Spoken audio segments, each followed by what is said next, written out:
So we have a problem from electrostatics, Coulomb's law, that is a problem 3.5 from Irodov.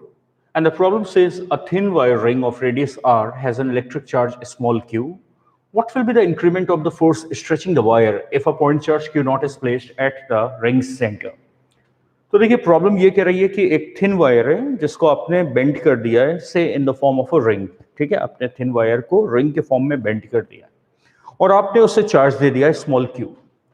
अब आपसे पूछ रहा है कि अगर आप सेंटर पे एक नया चार्ज, एक एडिशनल चार्ज लाके क्यू नॉट, एक पॉइंट चार्ज को सेंटर पे लाके रख देते हो, कितना क्यू नॉट, तो रिंग में जो पुलिंग फोर्स है उसमें कितना इंक्रीमेंट होगा, ठीक है, what will be the increment of the pulling force in the ring if a point charge Q not is kept at the centre of the ring, ठीक है।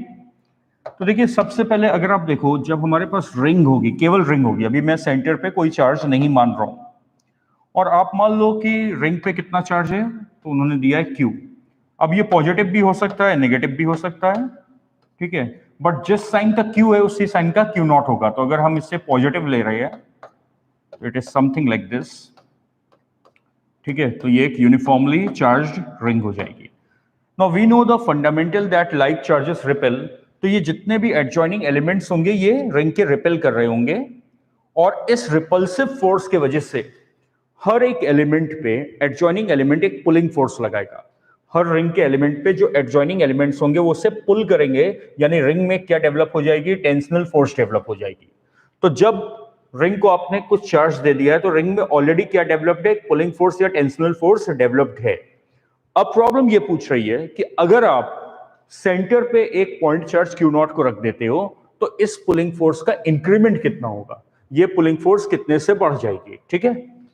तो चलिए मान लेते हैं कि जब हम सेंटर पे क्यू नॉट चार्ज को रखते हैं तो ये पुलिंग फोर्स किसी अमाउंट से डेल्टा टी से बढ़ जा रही है। Let the increment in the pulling force, let the increment in pulling force be delta T, ठीक है, when a point charge Q not is kept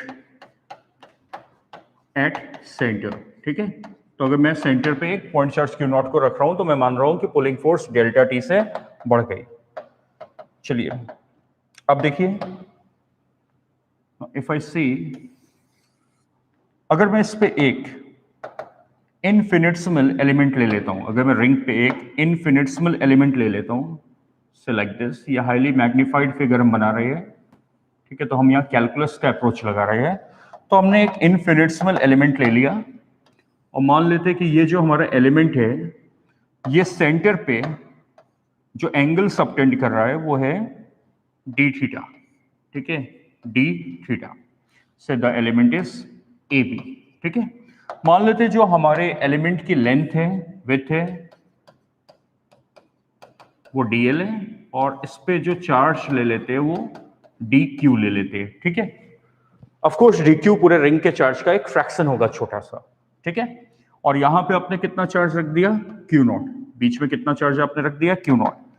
अब देखिए जो इंक्रीमेंट हुआ है पुलिंग फोर्स में उसकी वजह से जो एडजॉइनिंग एलिमेंट है वो इसे पुल करेंगे, ठीक है, जो एडजॉइनिंग एलिमेंट है वो इसे पुल करेंगे। तो if I am making the pulling forces, एक फोर्स इधर लगेगी समथिंग लाइक दिस, और एक फोर्स इधर लगेगी समथिंग लाइक दिस, ठीक है, ये आपके एडजॉइनिंग एलिमेंट की पुलिंग फोर्स लगेगी। ये टेंजेंशियल होगी और ये रेडियल लाइन है, तो ये एंगल कितना होगा, 90 डिग्री।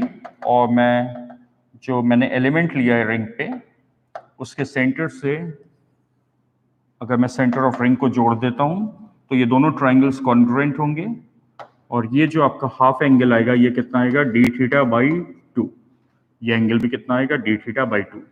अब देखिए एक फोर्स इधर, ये जो एडजॉइनिंग एलिमेंट है ये से इधर पुल कर रहा है with a force delta T, और इन द सेम मैनर एक एडजॉइनिंग एलिमेंट इधर से पुल कर रहा है विद डेल्टा टी। ये वाला चार्ज इस पे कूलम्बिक रिपल्सिव फोर्स लगाएगा, क्योंकि दोनों की साइन सेम है तो ये से रिपेल करेगा। तो हम उससे बना सकते हैं समथिंग लाइक दिस, ठीक है, और इसको मैं लिख रहा हूं डी एफ ई, ठीक है। तो ये हमारी कूलम्स फोर्स हो गई और ये इंक्रीमेंट हो गया किसमें, पुलिंग फोर्स में। अब अगर मैं यहां पे दो एक्सिस ले लेता हूं, ठीक है, एक एक्सिस में ले रहा हूं मान लीजिए रेडियल और दूसरी एक्सिस में ले रहा हूं टेंजेंशियल।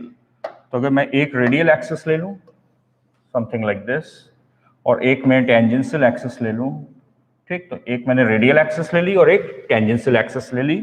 अगर मैं डेल्टा टी का कंपोनेंट्स लेना चाहूं तो देखिए ये है डी थीटा बाई 2, ये है 90, ये एंगल कितना होगा, तो ये होगा 90 minus D theta by 2, 90 minus D theta by 2, again ये 90 है, तो कहना इससे ये एंगल होगा D theta by 2 and same will be this angle D theta by 2। तो अगर आप देखो डेल्टा टी का अगर आप कंपोनेंट लेते हो तो इधर क्या आएगा component, it will be delta T cos D theta by 2 और यहां पे क्या आएगा delta T cos D theta by 2।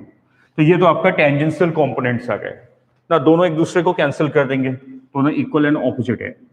और जो आपका रेडियल कंपोनेंट आ रहा है डेल्टा टी का वो नीचे की तरफ आएगा, how much, so will say delta T sine d theta by 2 और इधर से भी क्या आएगा delta T sine d theta by 2, so will get 2 times of delta T sine d theta by 2, 2 times of delta T sine d theta by 2, ठीक है। तो ये आपने जो रिंग पे इनफिनिटेसिमल एलिमेंट लिया था, जो आपने रिंग पे इनफिनिटेसिमल एलिमेंट लिया था of length dl and charge dq, ये उसका फ्री बॉडी डायग्राम आपने बना दिया। एक इस पे कूलम्स फोर्स लग रही है रेडियली आउटवर्ड dfe, एक इस पे जो पुलिंग फोर्स है उसका इंक्रीमेंट लग रहा है radially inward to delta T sine d theta by 2, tangential force दोनों कैंसिल आउट हो जाएंगी। अब क्योंकि ये एलिमेंट इक्विलिब्रियम में है तो इस पे नेट फोर्स विल बी 0, तो ये तो ऑलरेडी आप देख रहे हो कैंसिल आउट हो जा रही है, ये भी एक दूसरे को बैलेंस करनी चाहिए, ठीक है। तो वी कैन से कि twice of delta T sine d theta by 2, ये नेट फोर्स है जो रेडियली इन लग रही है, will be balancing what, the Coulomb's force D F E. So I can write 2 delta t sine d theta by 2. Now apply Coulomb's law. So it is 1 by 4 pi epsilon naught. Now what is the pair of charges जिनके बीच में force निकाल रहे हैं? तो एक तो point charge है Q not और एक हमारा चार्ज किस पे है, एलिमेंट ऑफ द रिंग पे dq. तो it is Q not dq divided by radius square r square, okay. Now, since angle is very small, क्योंकि d theta is infinitesimal quantity, so we can apply the mathematical approximation sin x is equal to x.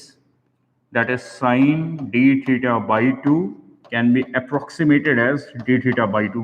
ठीक, एक तो ये हम लगा देंगे यहाँ point. दूसरा, अगर हमें dq पता करना हो कितना है, तो देखिए पूरे रिंग में कितना चार्ज है q, ऑलरेडी हमें दिया है कि small q is the total charge on the ring, और पूरे रिंग की लेंथ कितनी होगी 2 पाई r, ठीक है। तो पूरे रिंग पे चार्ज है Q with a length of 2 pi r, हमारा जो एलिमेंट है उसकी लेंथ कितनी है dl, तो dq होगा Q divided by 2 pi r multiplied by what dl। याद है मास में भी ऐसा ही हम करते हैं, भाई टोटल लेंथ 2 पाई r में कितना चार्ज है Q, तो यूनिट लेंथ में कितना चार्ज होगा Q बाय 2 पाई r, हमारे एलिमेंट की कितनी लेंथ है dl, तो Q by 2 pi r into dl, ये आ गया dq।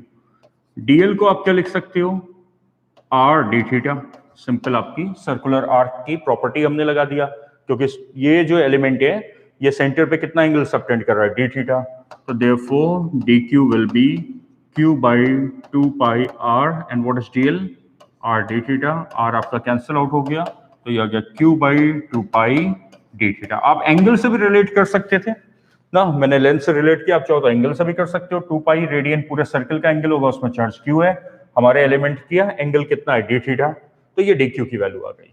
चलिए ये जो dq की वैल्यू है, ये जो dq की वैल्यू है और ये जो अप्रोक्सीमेशन है, इसको हम इक्वेशन नंबर से इसको मैं 1 कह दे रहा हूं, इसमें रख देता हूं। तो therefore I will get 2 times of delta t d theta by 2 will be equal to what 1 by 4 pi epsilon not q not by r square multiplied by what is dq, q by 2 pi d theta.